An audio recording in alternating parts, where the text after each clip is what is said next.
Thank you, Sister Ina. Assalamualaikum and a very good morning to Professor Dr. Hairuddin bin Muhammad Ali and to all my friends. I will continue my presentation on the grand strategies of organization that was presented by Sister Irna.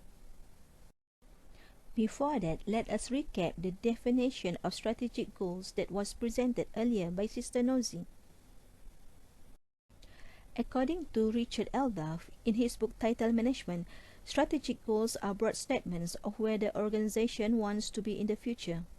They pertain to the organization as a whole rather than to specific divisions or departments. Strategic goals are often called official goals because they are stated intentions of what the organization wants to achieve. Now let us look at the definition of strategic plan. Strategic plan define action steps by which the company intends to attain strategic goals. The strategic plan is the blueprint that defines the organizational activities and resource allocation in the form of cash, personnel, space, and facilities which required for meeting these targets. Strategic planning tends to be long-term and may define organizational action steps from 2 to 5 years in the future. The purpose of strategic plans is to turn organizational goals into realities within the time period.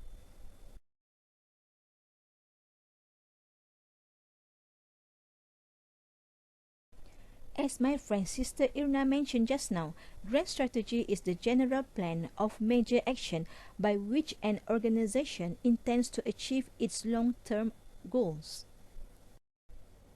Now let us look at the strategic plan of one of the famous schools in Kuala Berang, which is SMK Tengku Ampuan Intan.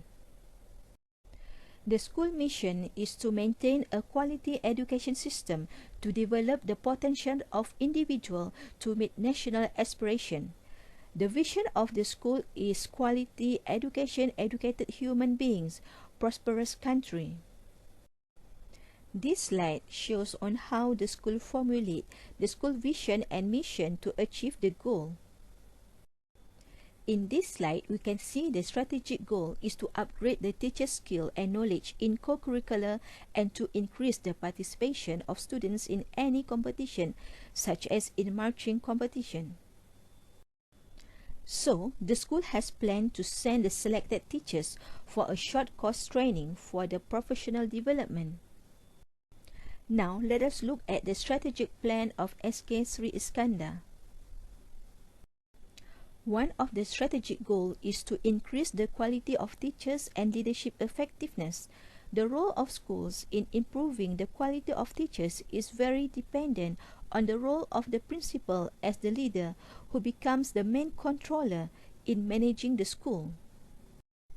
Now, let us look at the strategic plan of Mpdrm.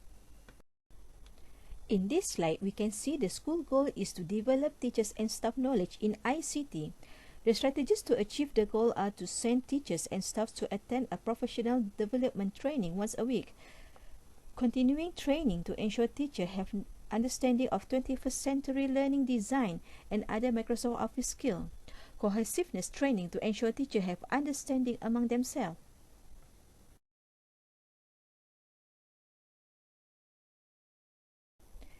These critical success factors will serve as key focus areas in school improvement planning. All of these research-based measures, when taken as a whole, are key to continuous school improvement. Improved academic performance is the foundation critical success factor.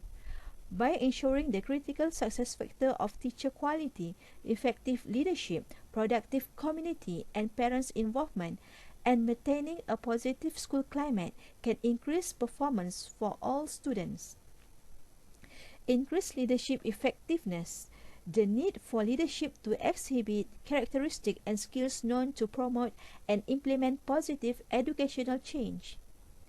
Improved school climate. The connection between school climate and student achievement has been well established in research.